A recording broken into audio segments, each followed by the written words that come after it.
like that's such a big topic in conversation because people really feel like they deserve it, and I'm like, do you?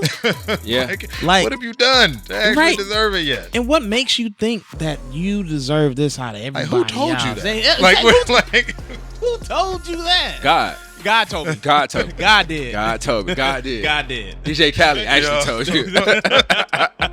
Welcome to the All Blends Perfectly podcast. Keith, Ryan, Harrison, Coalition Properties, and friends talking about the intersection between lifestyle, real estate, culture, art, and everything in between because it all blends perfectly. All right, good day, good people. Welcome back to another episode of It All Blends Perfectly. I am Harrison Beecher. This is Ryan Butler. And this is Keith James, a.k.a. Jimmy Kenneth, because he got the glasses on today. Ryan is going to lead us in a conversation. I am? Wait a minute. We talk about this. Get ready. Hey, we literally just said that you were going to be the one leading it, and then all of a sudden I'm leading it. You're going to pivot. I'm going to lay you up. I'm not just throwing you out into the court and say play. I'm going to give you the pass. All right, and you take it from there. I feel like... Hey, we've been through this before, right, Keith? Mm-hmm. Oh, God. Yeah, it happens in many different fashions. Oh, man. Hey, okay, all right. Way to start. What a way to start. Let's get it going, man. Let's get flowing. So we got a question for people, or a salacious or maybe controversial statement for real estate folks. An idea that not everybody should buy a house. Right. And that's a statement from a real estate professional that is counter to our own self-interest to say it.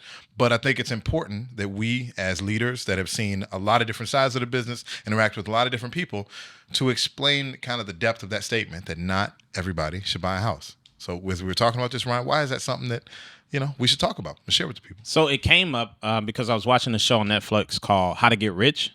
Yeah. And Ramit Sethi is the host there. So he has a book called I Will Teach You to Be Rich. Kind of funny name, but he's actually really good. Obviously good enough to get a show on Netflix. Yeah. And I read his book I was in my probably teens, 20s. So it's been around for like 15, 20 years, right? And he really is an advocate of, renting. Yeah. Not everyone buys a house. And so, we even have friends who are doing extremely well, and they don't own real estate as well. So that's not part of what their belief systems, or part, that part of life for now. That real estate is a part of their portfolio. So we wanted to have a discussion about, not everyone needs to buy a house or own a house. That there are options, right? Like I feel like there's a conversation that's had, and there's this, I don't know if it's guilt or if it's a thing that's built up that like this is just the thing that you do. Well, it's the American dream. Society. It's the American dream, man. Yeah. Everybody wants a house with white picket fences and stuff like that. There's a lot built into that. We have a whole other episode convo about the visuals of the American dream and like where those came from and who's in it and who gets to actually participate in the American dream.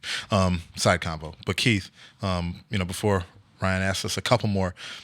Well, I just kind of thought it made questions. When we talk about the house, I think about Braveheart. I always think about Braveheart in a movie when Mel Gibson was like, well, everybody just wants their own little kingdom. And I think fundamentally that's where that is. Everybody just wants their own little thing, even if it's little.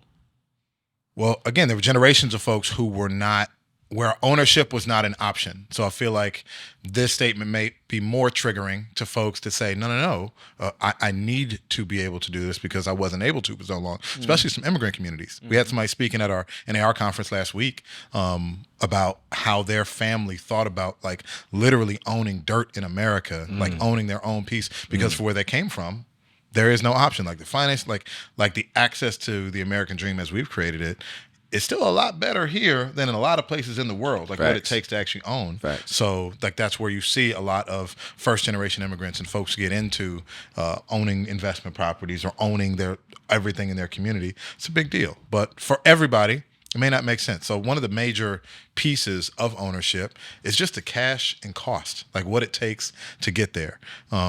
Keith, as you have conversation with folks that are comparing between buying and renting, how do you help them approach and think about if it makes sense and when? Yeah. We have some pretty cool clients and friends, and, they can be in DC this month, and then in 6 months they can be in Dubai, and then the next 6 months they can be in, somewhere else, Asia, whatever. But they travel a lot, and there's a lot of factors affecting performance. And, sometimes I always go back to that peace of mind. peace of mind. You can't put a price tag on peace of mind. And if you have problems mismanaging and not in a position to manage real estate, it may not be for you, right, at this time. And I feel like timing is everything, Maybe they may be on a trajectory of moving up the corporate ladder or, working remote and just bouncing from country to country. And that's just where they are in life at that time. Yeah. And that's fine. And so I kind of, help them understand that maybe right now it's not the right time, but maybe later down the road, it may be for them. Sometimes, life be lifing sometimes. Life be life. As we know. And I think it's important as a part of this convo to say that we're never projecting that folks should not understand how to do it. Right. Because that's been a big pillar of what we've done is educating people to explore your options. But I think we just wanted to bluntly say that we meet with folks and sometimes it is not the right option at that time. And that's okay. But we've had a lot of conversations about wealth building, about understanding assets, about having money work for money, which is what the wealthiest Americans do. And a lot of them choose to do it through real estate, but others do it in different ways. So Ryan, what are your thoughts about kind of what Keith was saying, the financial aspects of renting over buying that has impacted maybe some of the people we know that have made that choice to continue to rent instead of buying? I think probably one of the biggest things is just a headache. Yeah. Like people who want a low noise kind of environment or no low noise life. Like there's noise that comes with real estate. Even when you have property managers and have all these other things, there's noise that come with it. Now for that noise, you get profits and gains and all those types of things, right? At an accelerated pace compared to a lot of other assets. But it's noise nonetheless. So if you're someone who is like, couch surfing the world or, you're, what do they call them? Nomads? The nomads? Yeah. Like the nomads, basically. Like, I got some friends who are nomads. Shout out to Mr. Fresh Finley himself. Yes, indeed. But even as he got older, he ended up buying a home. So that's actually kind of an interesting thing about that. But for a long time, he wasn't in the U.S. more than like 3 or 4 months. So it's like, why buy a home? Yeah. Right. As well, especially since he was investing in the market and he was building businesses and those types of things. So he had wealth coming in from other avenues. So but I would say for you, what do you think about that? You have friends and clients that I don't even know if they'll ever buy a home, or maybe they'll do it when they're pretty old, Yeah. For one thing, there's this concept of stability and saying that, am I going to physically be in this place? Yeah. And I'd argue when the market was crazy, crazy hot, it was really only a 3 to 5 year horizon you had to plan on owning. Now, between the cost of the capital, rates going up, like all the different factors, I think the conversations we're having is really more like 5 to 7. We're not saying like 10 to 20 years, but you got to add a couple more years to your planned ownership horizon. If that doesn't make sense for you, then you don't have to do it now. The other piece, because we talked about 2 main pillars. One's the financial one. The other one is kind of the lifestyle one. From the convos I have, it's really more about the financial one. People that are extremely smart with their money and have a plan to do other stuff with it, right? Yeah. Like the capital that would be invested into a property, even though we know there are options where you can get in for literally pennies on the dollar, right? 5 cents on the dollar, you can get in the door. But if people have a better plan with that 5 cent and they can see a path to do more with it, that's more the archetype of person that I see choosing to not do it right now. And that's really financially driven. But also when folks are pursuing higher education at that time, right? Like if I've still got a lot of money I've got to invest in, like bettering myself, investing in a business, like you said. If people are allocating their funds elsewhere to investment strategies that are getting them a better return, those are all extremely viable reasons. And there should be some diversity in your portfolio and activities that you do. But real estate doesn't have to be for everybody the linchpin and the most important part. Yeah, we meet with people, that are interested in real estate, but they're not passionate about real estate. We're passionate about real estate. And so, I get, crypto friends that I meet with and they're like, Keith, maybe this might be an arm, but I believe in this. This is what I believe in, So from that standpoint, if you're not passionate about buying a rental property, because, sometimes that can suck the life out of you, period. And you want to make sure that you are doing the necessary things you need to do to put yourself in a position to win when you're buying rental properties. And so it may not be for you at that time. I feel like eventually it should be an arm that you should look into if you're investing, period, to diversify your portfolio. But some people are not passionate about it. In addition to transients, like people moving from place to place a lot.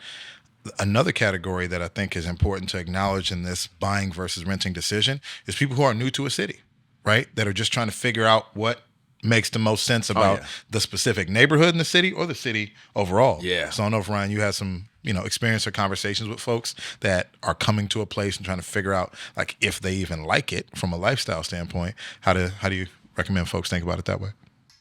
I tell them go for it.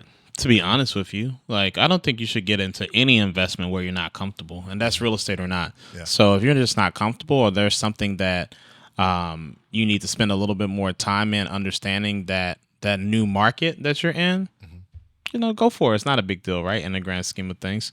And on our side, we're not rushing or pressuring anyone to buy houses. Absolutely So not. the only thing we ever ask for is come to us when you're ready. Yeah. And that can be tomorrow. That can be 5 years from now. We just want the opportunity to show you how Coalition Family does it. But other than that, like do your thing, man. Yeah. Some people though, they probably really should get into a home. And I usually say, if you look at, so actually, to bring up an interesting point, kind of counter to what I'm about to say, there's a book called The Simple Path to Wealth. Yeah. Remember that book? We read it. I think we read it in Metrics. in our coaching class. And his whole thing is he's basically putting things into index funds on the market and just being aggressively putting it in there, and then trying to reduce the amount of money that he live off of in relation to how much he brings in. Meaning that the more money you can save and put in the index funds. So say you make 100%. And in an ideal situation, you want to put as much of that into the index fund as you can. So that means ruthlessly cutting out other things that are just not that important to you. So you spend money on expenses, the things that's important to you, and for the rest of the money, you stick it in index funds. And so it's actually a really cool method. It's that whole like FIRE community, financial independence, retire early, fat FIRE. That means those are people who typically want a net worth of $10 million or more. And you see people from both sides, like real estate people, stock people, and both of them work. I think that's the key. Yeah. And so it's just really like what's important to you. I think the real estate can move you there faster, but it comes with more risk because you're taking out a loan. That's the fundamental thing. Like it's not even about real estate. It's really that you're taking out a loan, and a loan obligation that's locking me in for sure. And that loan allows you to have a higher rate of return because you're leveraging other people's money, right? At the same time, though, like if something happens or you can't pay, like now your head's on the line. And so some people just can't deal with that risk where they can just be like, I'll let my own money that I know that's mine and ain't nobody else's, let them go and make this money. And I think you said something earlier too, Ryan, about like we're not trying to force people to buy right now or rush people, and that just comes with that education. You got the Dave Ramsey people who are like they're 20-30% down. They do not believe very in strict, very strict, right? No debt. Right. And every person we sit down with, I think it's always good to begin with the end in mind and understand the ultimate goal. Like, where do you see yourself in 5 years? How will this investment affect you 5 years from now, 10 years from now? Do you want to make multiple investments? And those are the type of questions, we ask when we sit down with you, because that's going to give us an idea of how we should proceed in this process. And if it makes sense for you to be able to purchase now, or should you purchase now or wait? Right. And with the people that are like, I mean, with a lot of the Dave Ramsey people, right? And, where I might not agree with all of the principles that he has, it's good to make sure you're making your monthly payment on time, increasing your credit score and lowering your debt down so that you can go out and do other things with your money and become financially free. And like you said, real estate will get you there faster. It will get you there faster, but understanding what is your end goal. I think the most important part is the big difference between those two. For most people, the choice for real estate is that line between active and passive, right? Because you talk about active investment, passive investment. There are a lot of people that can make that choice to invest in real estate and really treat it like more of a passive investment where all I do is live in it, I utilize it, I pay down my debt, market does its thing and values go up, I have equity in between. And that equity is something that I can do something meaningful with. That is why, again, 99, what percentage? 95% of people? Most people. 95% of people, that makes the most sense. Because that other bucket of folks who are really diligent about stock market, alternative investments, doing things, Forex. That's still around? Is that... Is there a legitimate? We need to bring on a legitimate Forex person here because there are so many Forex it's foreign scammers. Exchange, right? In the grand scheme of things, we're just making up like marketing monikers for it. But why the little Nigerian scammer dudes calling me all? It's too much. That's a real thing. It's a real thing. I'm sorry, but is that not? I don't know. I just got like a bunch of more texts about it recently or DMs. It was like a crazy thing on DMs. Those are fake people, by the way. Yeah, I'm sure. Those are definitely bots. If they reach out. Oh, no, of course I don't. Oh, okay. I mean, I read them. I don't respond. My bad. No, come What? Close to the mic. I just did a Harrison so bad. Y'all didn't even see it. I just did a Harrison so bad y'all didn't even see it. I'm glad y'all didn't see it. So of the many alternative investments that people can pick from, that's a comparison why owning real estate is easier because it requires less active thought and working and doing it. So, I mean, when we talk about that category of folks that maybe don't need to buy or don't need to think about it, don't need to prioritize it, you just got to have another plan. A third pillar of this decision between buying and renting is to consider maintenance. What I have to do to keep it up. Keith, when you talk with folks about the obligation of ownership and maintenance, how do some of them compare, like renting versus buying? Yeah. Can I say one thing first though? Because Keith been big mad recently around the maintenance obligations. I have. So I want you to just keep it 100 on like some of the stuff you really been going through though. Yeah, man. There's a risk and a reward with this investing shit. You know what I mean?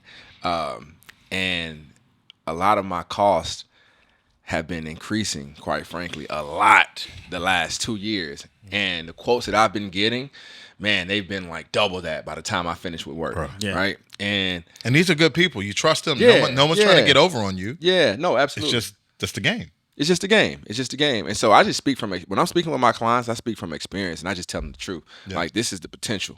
You could potentially go through this, right? I had to, for example, I was doing a project and come to find out we opened up the walls and take the radiators out, and I had to order 2 HVAC systems. Yeah. Thought I was going to need one, but for the whole entire house, I had to get 2. That's $24,000 right there. Yep.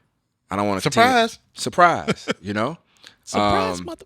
So that's just one of the things I talk about. Yeah, surprise, right? But that's just one of the things I talk about, and also too. With tenants, you don't get paid. I had a tenant, like literally, didn't send rent in for the month of April. Mm-hmm. Then he texted me a month later just saying, hey, I left in March, so I shouldn't have to pay you for April. Passed by there in the middle of April, I saw his car out there. Just chalk it up to the game. Yeah. Right? I'm not going to argue with you. I'm just going to get somebody else. I didn't even know the house was vacant for a month. Mm-hmm. So that's just, that happens in real estate. Yeah. That's maintenance. You have to manage people, right? And if you don't have the appetite for that stuff, then maybe it's not for you. And the finances too. I mean, and the cushion. Like, you got to have a cushion. Yeah, sure. Absolutely. Especially on the investing side. That cushion is important too, by the way. Like my holding costs. So I bought a property in November, and my mortgage payment is like $5,800 a month. Mm-hmm. So I've been running that mortgage payment since January. Yep.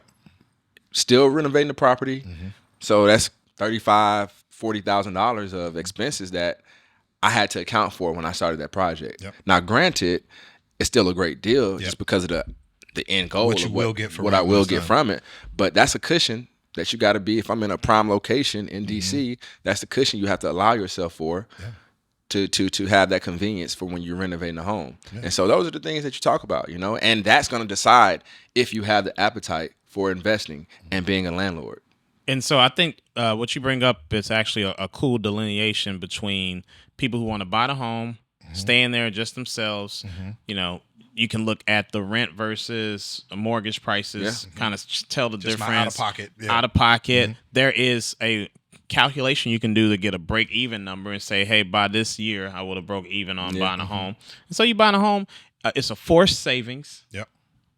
it's a forced savings because a lot of people end up retiring. My big thing is that most people, I think of real estate as defense first. Yeah. Like that first couple homes is really just defense. Because we have so many clients that they're closer, they're in their season age, and we look at what they have, and the difference between them living all right and not is really like a house or two. Yep. It's really just a house or two. And that's a really powerful statement, man. Explain that again. How is only a house or two a defense against, future financial challenges? Because with one house that's paid off, you've cut your living expenses down significantly. We know that living expenses, particularly when you're elderly, is around a couple things. It's really housing and health. Yep. Yeah. 2 H's. Yep. So you got housing. If you can cut your housing down, then you don't have to deal with the health piece of that. Yeah. If you have 2 other homes that are paid off, let's just take this area for example. We know that rents are going to be at least $2,500 probably. Right? Single family. Yeah. In DC, but you go to Maryland. So I mean, $2,500, $3,000. So now you got another $6,000 coming in to live off of with a paid off home. Yep. Life is all right. Oh, absolutely. Life is all right. Most people in this day and age, like today, not with inflation, like it's gonna look different for us 30 years from now, but for today, right, an extra $5,000 from buying 3 homes over 30, 40 years, you're in a pretty good position, man. And that's the benefit of us starting the conversation with people earlier. Because the earlier I own something, like ownership horizon, that phrase I used earlier, right. If I have the chance to own a property for even 4 or 5 year head start on somebody else, that means I'm closer to paying it off. Right. And closer you are to just the freedom and protection, right? You said. Now, you mentioned defense. Do you want to talk about the other side? Is there any, I guess offense is more of investment properties, but what's the other side of like offense when we're either in this rent versus buy conversation and how people are weighing that? Well, I think the offense is just the fact that you're using the most, the ninth wonder of the world, which is compound interest, right? Compound anything really. And that's the compounding of paying the fact that you have a base price that doesn't change when you get a mortgage. Might increase in taxes, but the mortgage insurance won't change if you buy a 30-year fixed. And then while that's going down in payment, like that's the balance on that is going down. Principal's down. The appreciation is increasing on it. And then if you're renting it out and, another home or so, you're also taking that cash flow. So it's such a big... And then the fact that you only put down anywhere from 3 to 20% down, and you just do the math on that. I mean, you put 20% down. Say you put $100,000 down. Big number, but fairly reasonable for DC to buy like 20% down home, right? Right. And then you're making $500 a month on it. So you get $6,000 at the end of the year. And you put $100,000 on. So that's a 6% return, which doesn't sound like crazy, but it's not too far off the market. And that's just your cash on cash. But that doesn't account for the appreciation and it doesn't account for the mortgage buy down. Exactly. So the leverage on there is like extremely powerful for that. Now the problem is if someone ain't in the house, you gotta pay for it. Or if there's a surprise expense, like something, then you gotta pay for it. Yeah. So I think that's where Ramit was kind of talking. Is like there's all these expenses that come up that you don't account for really in your math, and that some people don't really make any money when it boils down to it. And I can definitely see that point that he makes, and I can also see why so many people focus on just putting money in index funds and calling it a day, because then they can go live their life. They can. Yeah. Yeah. They don't have to worry about, like, they can leave, close their eyes, wake up in a different country, and not worry about what's going on back home as far as the real estate. I think there's a thin line, because some of my people that are renting, they want to rent luxury, and that's where the problem lies at, and why they should maybe have an asset helping them pay for the luxury lifestyle, right?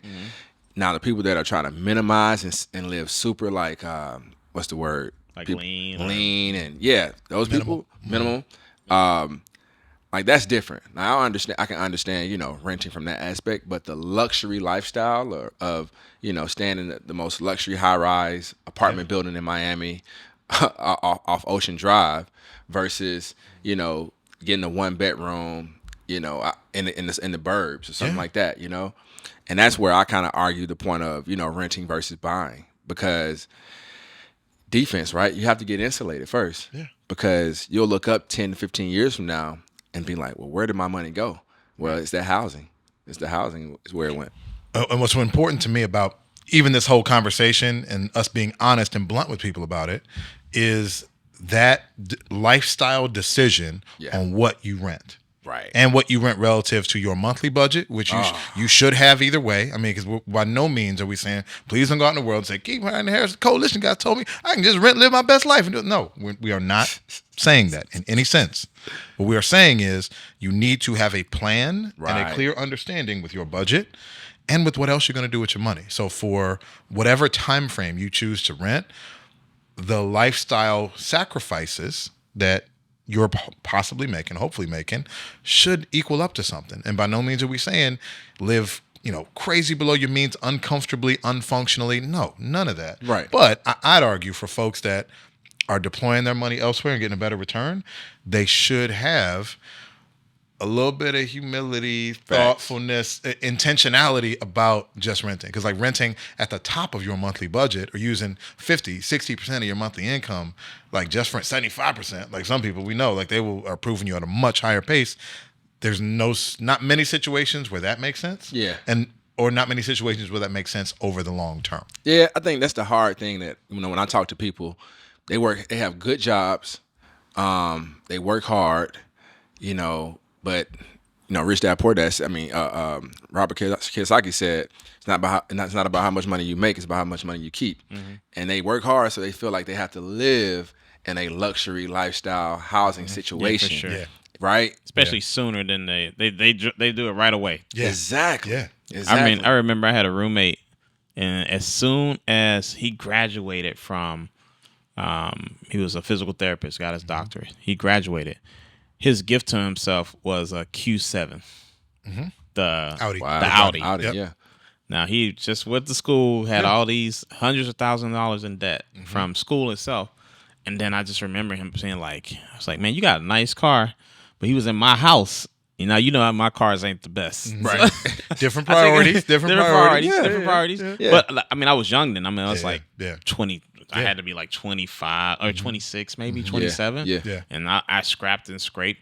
But the thing that going back, it's a really interesting story. That's a really interesting story. Yeah. And so he actually struggled because he's like, man, I want to get rid of this car. And then he couldn't get rid of the car because they only really let you get rid of cars when you don't need to no more. Just like most things in life. Yeah. Right? When you need to, oh, yeah. Bro. Man. That's true. And then the moment he didn't need to no more, he was like, man, I already went over the hump, paid the money, got his credit together, etc. At that point, he was good. Right. So that was actually a really kind of interesting story. Now, granted, he's super successful still. Yeah.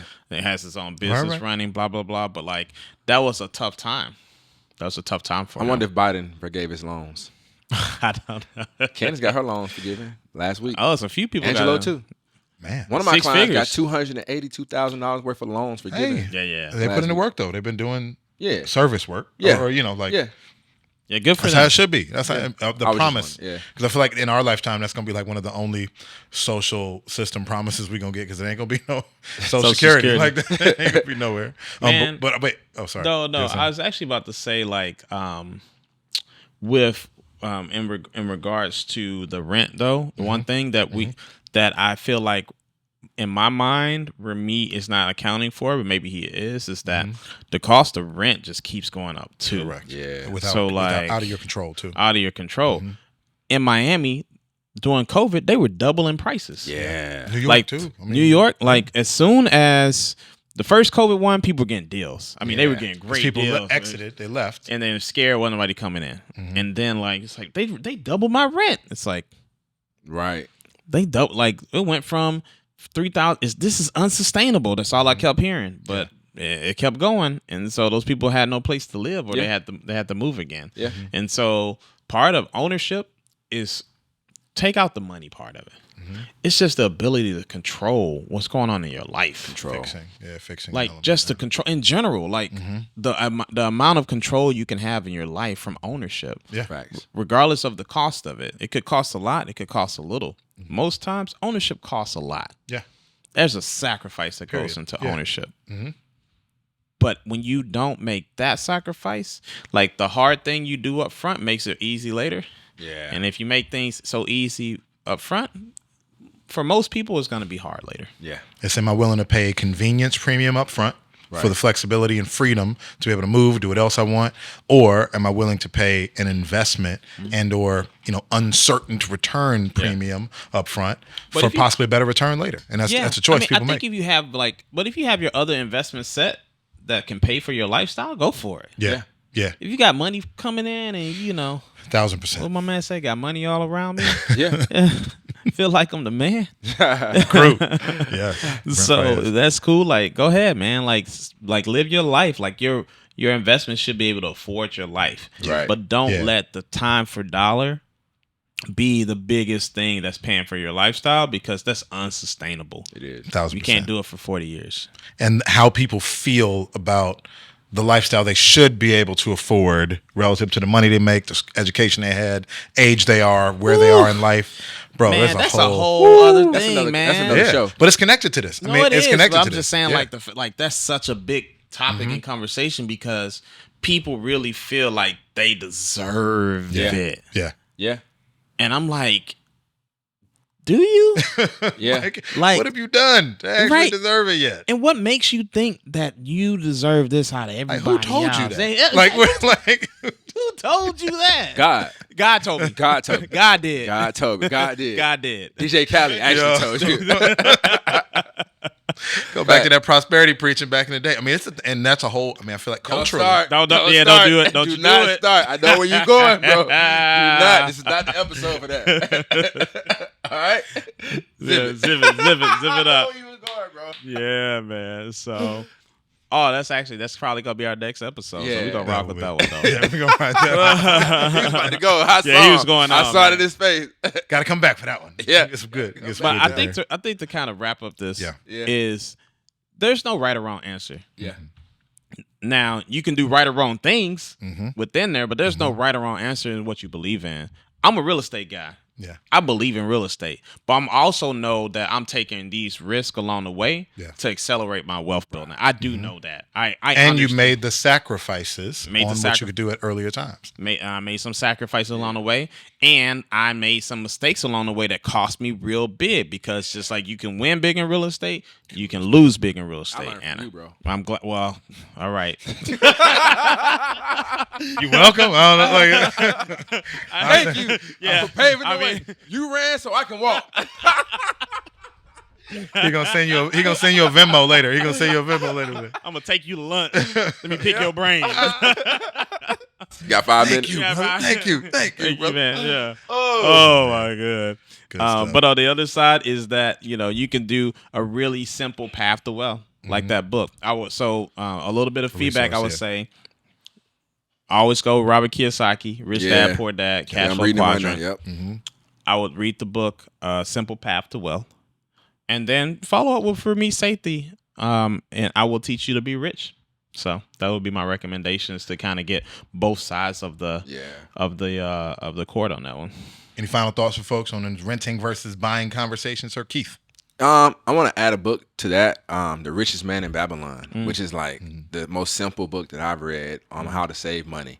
And you talked about that compound interest, what that does for you, 12 months from now. Short-term sacrifice for long-term success is my favorite quote. And if you sacrifice up front, you're going to be successful in the long term. I wasn't good at math that long, so the book I recommend is The Motley Fool's Investment Guide for Teens. Here you go. For teens. I keep saying the same book over and over again because most adults it. never read it. I'm about to get They don't know Keller it. right You now. need it. No, it's a good book. It's a great book. Final thoughts, though, and a couple things to take away from this for me. The renting as a path to long-term wealth building presents different challenges. Not impossible, but you have to be much more active in your strategies if you are going to maintain a lifestyle of renting and the flexibility with it, right? Convenience premium for renting can make sense for folks if they've got the income cushion to be able to do other things. And also just how you feel about kind of what you should get and what you choose to rent is a really important thing. You got to look yourself in the mirror and say, hey, based on what I am paying to live monthly, what does this fit within my means and what I have earned, what I deserve? And that's a different answer for everybody. So, not everybody should own a home, but also everybody should have a plan on deploying their capital and having money work for money eventually, if you haven't had that yet. So we are excited to continue to enter that convo with a bunch of folks. We are really blessed to have been able to service a lot of different people in many different places in their journeys. And, we hope to continue to provide conversation and context around people that are navigating their journey in different ways. Any final thoughts, or you gave your wrap up earlier? You good? No, I'm good, man. All right. So if you want to connect with us, our podcast Instagram page, Instagram, get us on the Instagram. IG page is at All Blends Perfectly. Keith is at Keith James Realtor. Ryan is at Ryan Butler Hoya. And I am at HL Beach. Our team page is at Coalition Properties. And we would love it if you could go find this podcast on YouTube, click the like, share, engage with it. That's the best way you can help get our word out. Until next time, thank you for joining us on All Blends Perfectly.